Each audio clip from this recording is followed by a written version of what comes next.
Why, hello everybody. So welcome to another review as read. Today we're talking about Istrad, the Memoirs of a Vampire by P.N. Elrod. Now this of course comes from the Ravenloft series from Dungeons and Dragons, which is basically their horror world with the werewolves, vampires and such like that. So we go through the same system. We're going to be talking about the book, the cons, the pros, and then a conclusion. So let's get into that. The book is basically, as with the title, is the memoirs of Istrad, and the story goes that someone gets into his castle looking for him or his weaknesses and all that, and they happen to get into his study and find his memoirs and start reading it. But the gist of the story, of course, is just basically his origin story. If you look at it from a fantasy trope, this is his how he became a vampire and such. So that's what the story is about. So let's first go into the cons. The cons is, I must say that there's no big revelations in this book. All right, it has all the standard tropes of of the cool, suave, sexy vampire kind of thing. Think Interview with a Vampire and the old early black and white movies, the vampires and all that. Which is the cool vampires, not the Twilight vampires. Okay, and it's all those tropes, and therefore, because of that, it doesn't. Nothing really. If you have seen all those things, you've gone through that era. Nothing really amazing will come from this book, basically. So that's one thing. The other thing is, if you're I mean, this is just a logical issue. I don't think it really matters to many people, but to me, uh, because it's his memoirs, there seems to be huge jump lapse in the story flows well, but the problem is when you see the dates that the person reads, right? There's leaps in the dates because he's been around so long. So, that's not a big issue in terms of the story because the story flows really, really well. But to me, it's just a thing where I think that how come the guy reading the book did not, say that, he's jumping this many pages, that kind of thing. But it could have been he did read through, but the book just doesn't say it. So it's one of those things. But it's just one of those things that popped in my head. So those are the two things that basically that I would say is a con. One of which is not really even an issue if you're just reading it casually, in a way. So now we go into the pros, and I'll say now I like this book quite a bit.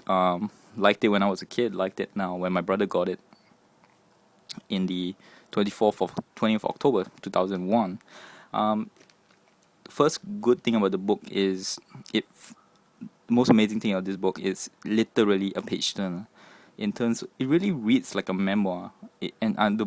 I give it, like, if I had to put one word to this book, it's called flow. It flows so well. Each page, just the words come naturally.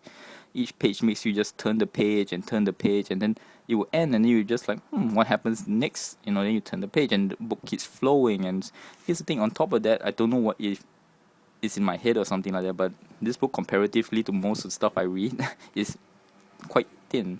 So, I don't know if that's an issue. I just like to put it out there in case. But this book flows so well. Each page just keeps turning. It makes you want to just find out more. Because it really feels like someone's talking to you. And that's why the conversation doesn't just end. Each time I told myself I'll read one chapter.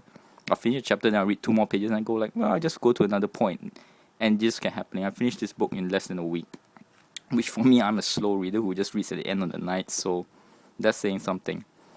The other thing is the characters.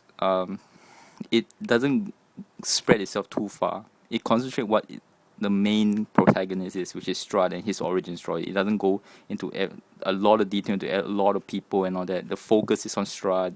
All right, you can tell Elrod has a lot of knowledge of the law because the best part, they also explain a lot of his powers, how they work, and everything like that. So you can tell that the person, like the author, literally did not write this for money in a way that, because he just, a lot of the things were explained. A lot of his powers and everything was explained, and he even tells of the cons of his powers, not just the pros. So that's another thing that's really good about this book. And another thing about this book is this is probably the first book that introduces the thing about Ravenloft and the world of Bavaria is it literally sets up the whole of that world. This book sets up that world. At the end of the book, they actually give you a hook, which the world is actually so-called expanding, And here's the thing, I'm not going to spoil anything, but it makes sense. It makes you want to find out more about the world, you know.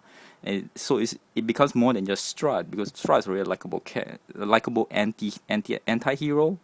You know, think about it, back in the day when this was written, anti-heroes weren't that well known. You know, it's like black or white usually in a way. This guy was a great anti-hero. All he's draconian, he kills people and he cuts people's heads off, but he does it because of good government or something like that. You know, you understand his rationale. And of course, getting back to the point of the world, it's just amazing, you know, how Ravenloft is expanding, and it's death that actually made him a vampire. But yet, what is death thinking about this world? Because, you know, this is not a spoiler, but the world is basically locked out by this mist. You know, what's this game and stuff like that. It makes you want to find out more and more, you know. Like, I remember Finish This and all that when we got the internet, looking and finding out more about Ravenloft, and this book sets it up well. It's really clear. It's a fun read. It's a page turner. It has, most importantly, flow. So that's basically Strahd, Memoirs of a Vampire. A very nice read. Nothing surprising, nothing revolutionary, but a very nice book to read. Thank you very much. Till next word.